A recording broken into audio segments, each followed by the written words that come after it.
Bismillahirrahmanirrahim. Mейірімді жана ырайымдуу Алланын аты менен баштаймын. Алла Таалага мактоо айтабыз, андан жардам сурайбыз жана күнөөлөрүбүз үчүн кечирим тилейбиз. Күбөлүк берем, ал Алла жалгыз, анын эч кандай шериги жок. Алла бир айдан экинчи айды фазилеттүү кылып жараткан. Алла улуу Рамазан айында орозо кармоону парыз кылган жана ушул айда ыйык Куранды түшүргөн. Бүгүнкү темабыз Рамазан Куран түшүрүлгөн ай туурасында болмокчу жамаат. Кийин азыр Шабан айында турган болсок, кийинки айыбыз аз эле калды, Рамазан айына. Рамазан орозо кармаган адамдарга чексиз соопторду убада кылып, орозо кармоочунун сообун мен гана билем. Ал мен үчүн тамак жана суусундук ичүүдөн, ошондой эле кумар каалоосунан тыйылды деп айткан. Күбөлүк берем, Мухаммед ага Алланын салам салаваты болсун, Алланын кулу жана акыркы элчиси. Пайгамбарыбыз ага Алланын салам салаваттары болсун, улуу Рамазан айынын кандай тарбия алуу керектиги бизге үйрөткөн жана бул айда туура пайдаланууга чакырган. Рамазан сабактарын окутуучу улуу мугалим биз сүйгөн ким? Албетте биздин сүйүктүү пайгамбарыбыз Мухаммед пайгамбарыбызга, анын үй бүлөсүнө жана сахабаларына Алланын саламы жана салаваты болсун. Урматтуу эже сиңдилерим, бүгүнкү сабагыбызды кайрадан эшигибизди кагып келүүчү жакында аз эле калган бул кайсы ай? Рамазан айы кирип келе жатат, иншалла. Улуу Рамазан башталаардан алдында бул ай тууралуу кыскача түшүндүрүп берип кетейин сиздерге. Өзүңүздөрдү алдын ала даярдагыңыздар үчүн. Алдын ала Рамазанга чейин атайын бул сабагымды өтүп жатамын. Сиздерге пайдам тийип калсын, ушу сиздер амал кылып калыңыздар деген максатта. Эмне үчүн Рамазанды ыйык деп санайбыз деген суроо келди эле менин бир окуучуларымдан. Келиңиздер жооп берейин. Рамазан айында кандай ибадаттарды аткарып, кандай иштерден тыйылуу керек? Алла Таала бир орунду экинчи орундан же бир айды экинчи айдан жөн эле ыйык кылып койгон эмес. Мисалга айтып кетейин. Мисал мен дагы тереңирээк түшүнүүңүздөр үчүн. Мисалы Мекке шаары ыйык шаар. Анын ыйык болуусунун себеби баардык мусулмандардын кыбласы болгон кайсы? Кааба ошол жерде турабы? Рамазандын ыйык болуусунун себеби бул айда Кадыр кечеси бар. Ал эми Кадыр кечесинин ыйык болуусунун себеби бул кечеде Куран түшүрүлгөн. Демек, урматтуу мусулман эже сиңдим, бир тууганым Рамазан айы Куран түшүрүлгөн ай экен. Көрдүңүздөрбү?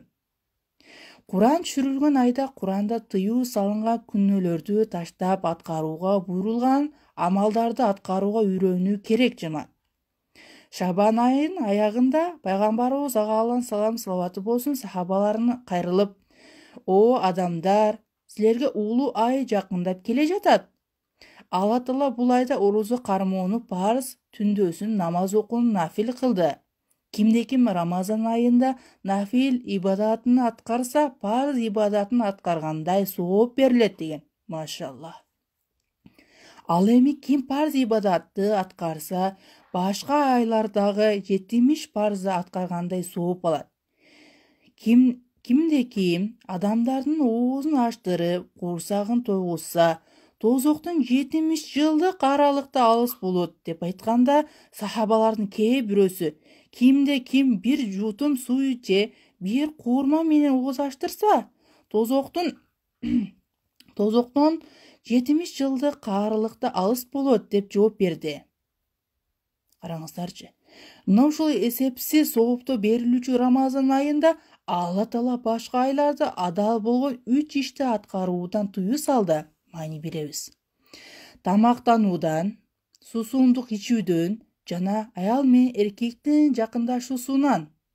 Ар бир акылдуу адам Алла Тааланын адал иштерге тыюу салганын көрүп туруп, Рамазан орозосунун эмне үчүн парыз болгондугун түшүнө алат.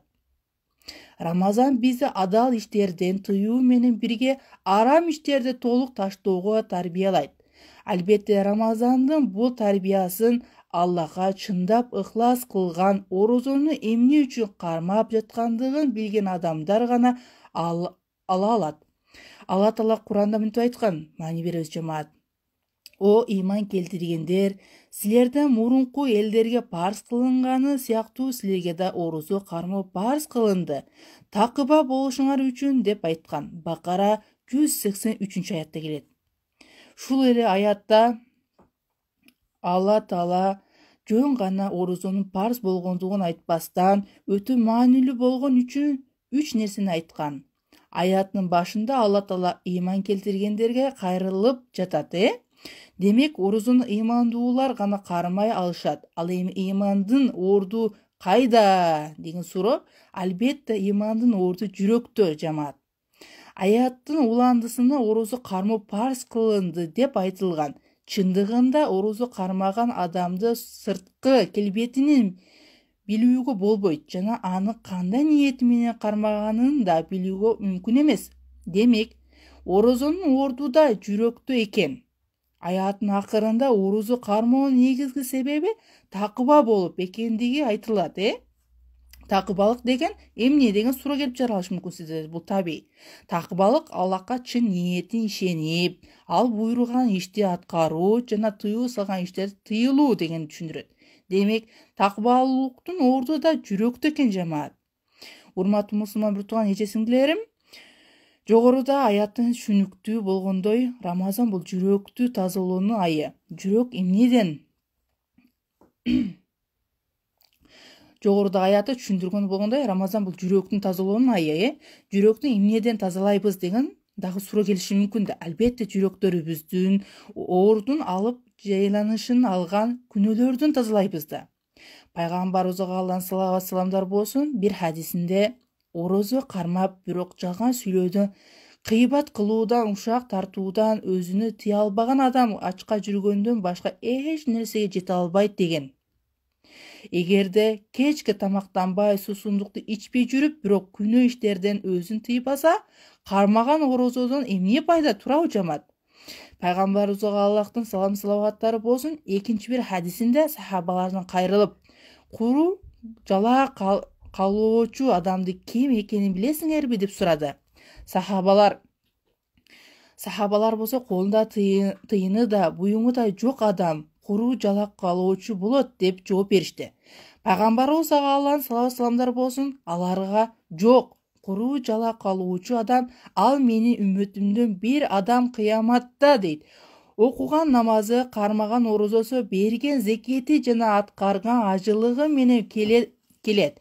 Бирок ал бирөөнүн сөгүп койгон, бирөөнүн малын тартып алган, бирөөнүн абирин ачкан, бирөөнүн урган, бирөөнүн канын төккөн. Бул кылгандары үчүн анын кылган жакшылыктары тигилерге алынып берилет. Эгер жакшылыктар жетишпей калса, тигилердин күнөөлөрү бул адам жүктөлүнөт да тозокко ташталынат деп түшүндүрүп берди. Караңыздар жамаат.